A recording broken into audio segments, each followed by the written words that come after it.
नमस्कार, news nation digital के हमारे इस खास एपिसोड खबरें दुनिया की में आपका स्वागत है। मैं हूं सुमित कुमार दुबे।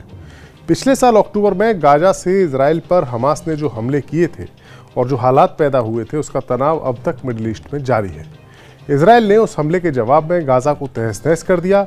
साथ ही हमास का जो साथ दे रहा था लेबनान का मिलिशिया हिजबुल्लाह, वो भी इजराइल के गुस्से का शिकार बना और उसके चीफ नसरल्लाह, उनके वारिस सफीद्दीन समेत हिजबुल्लाह के कई टॉप लीडर्स मारे गए। और पिछले दिनों हमास का चीफ याह्या सिनवार भी इजराइल की फौज के हाथों मारा गया। सिनवार की मौत के बाद ये सवाल था कि अब हमास का क्या हुआ, कौन बनेगा उसका नया लीडर और क्या अब हमास खत्म हो जाएगा। इन सवालों के जवाब मिलने अब शुरू हो चुके हैं। अब खबर है कि हमास ने अपने भविष्य को लेकर फैसला कर लिया है। हमारे आज के इस एपिसोड में हम बात करेंगे कि सिनवार की मौत के बाद अब हमास की फंक्शनिंग कैसे होगी। साथ ही आपको ये भी बताएंगे कि हमास आखिरकार इतना पावरफुल बना कैसे। आपको जानकर अचरज होगा कि हमास को खड़ा करने में, उसको ताकतवर बनाने में इजराइल की भी भूमिका रही है। बहरहाल, पहले हम आपको हमास के उस ताज़ा फैसले के बारे में बताते हैं जो इसकी लीडरशिप को लेकर किया गया है। मीडिया रिपोर्ट्स की माने तो हमास एक नई प्लानिंग पर काम कर रहा है। इसके तहत अब उसके संगठन की लीडरशिप फिलहाल कोई व्यक्ति के हाथ में नहीं होगी, बल्कि एक कमेटी इसकी लीडरशिप को अपने हाथ में लेगी। याह्या सिनवार के वारिस को चुनने की बजाय हमास की कमेटी की नियुक्ति के बारे में अब ये विचार किया जा रहा है। हमास के एक समाचार एजेंसी AFP को हमास के एक सूत्र के हवाले से खबर मिली है और उसके मुताबिक हमास की लीडरशिप का मानना है कि मार्च में होने वाले अगले चुनाव तक याह्या सिनवार के वारिस का चयन ना किया जाए।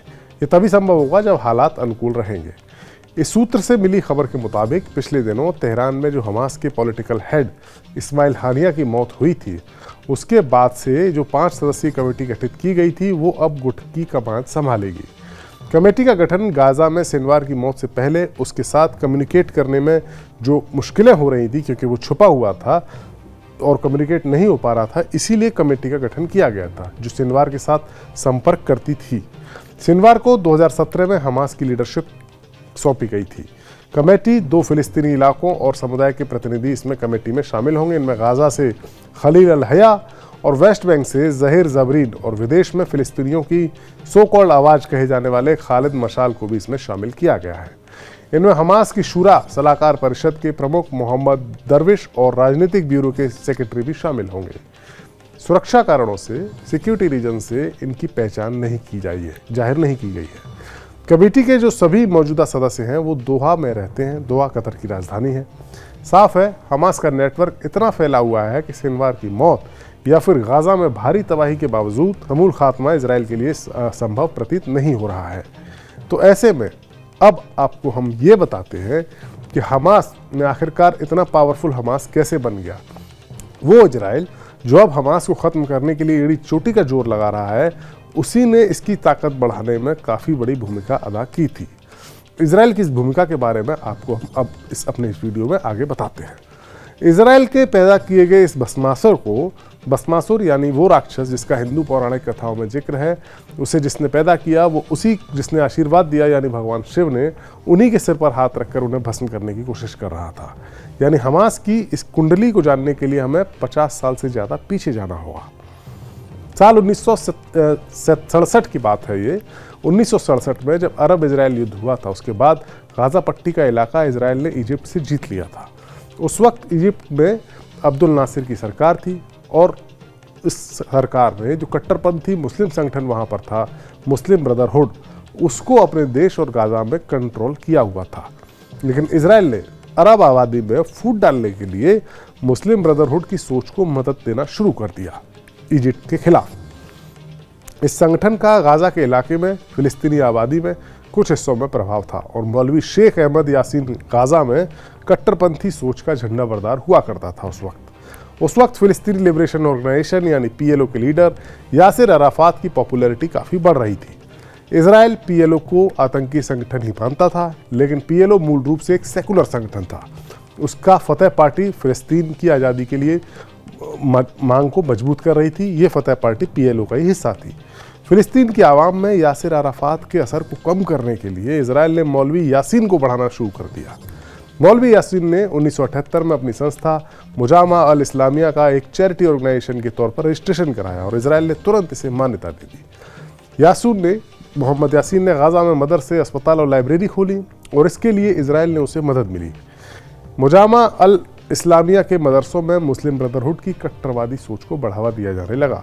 इजराइल के पैसों की मदद से इस्लामिक यूनिवर्सिटी ऑफ गाज़ा भी बनाई गई। इजराइल का मकसद था मौलवी यासीन की कट्टरवादी सोच को बढ़ावा देना ताकि वो यासिर अराफात को कमज़ोर कर सके, लेकिन जल्द ही पूरा गेम पलट गया।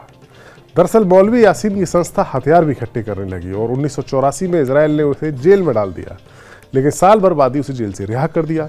1987 में जब फिलिस्तीन की आवाम ने सामूहिक विरोध का पहला इंतिफादा शुरू किया तो इसी मौलवी यासीन की संस्था मुजामा अल इस्लामिया ने अपना रूप बदला और वो हमास बन गई। हमास ने अब इजरायली ठिकानों पर हमले करने शुरू कर दिए। इंतिफादा 1993 तक चला। अब इजराइल को समझ में आ गया कि यासिर अराफात ही फिलिस्तीन के असली नुमाइंदे हैं, असली लीडर हैं और हमास को खड़ा करना उसकी गलती थी। साल 1993 में ओस्लो समझौता हुआ जिसके तहत इजराइल ने पीएलओ को फिलिस्तीन की एक सीमित सरकार मान लिया और पीएलओ ने हिंसा का रास्ता छोड़ दिया, लेकिन इस फैसले से हमास नाराज हो गया और उसने अपने हथियार नहीं डाले। गाज़ा पट्टी वेस्ट बैंक में इजराइल के जुल्मों के प्रतिरोध का चेहरा हमास बनता चला गया।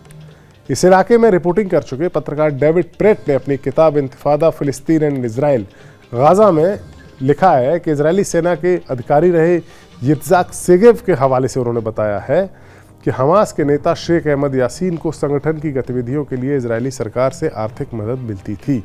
सेगेव ने उन्हें बताया था कि इजराइल की सरकार उन्हें बजट मुहैया कराती थी और गाज़ा में मौजूद उनकी सैन्य सरकार उसे मस्जिदों तक पहुंचा देती थी। साफ है हमास को खड़ा करने वाला इजराइल ही है। साल 2004 में इजराइल ने एक एयर स्ट्राइक में मौलवी यासीन को मार गिराया, लेकिन तब तक बहुत देर हो चुकी थी और उसकी कोशिशों से खड़ा हुआ हमास अब गाज़ा पट्टी में इतना लोकप्रिय हो गया कि साल 2006 के चुनाव में गाज़ा पट्टी की सत्ता उसके हाथ में आ गई। इजराइल की मदद से खड़े हुए हमास को अब इस इलाके के कई बड़े मुस्लिम देशों से मदद मिलती है। टर्की, सीरिया, कतर और ईरान ऐसे देश हैं जहां से हमास को कभी फंडिंग तो कभी हथियार मिलते रहते हैं।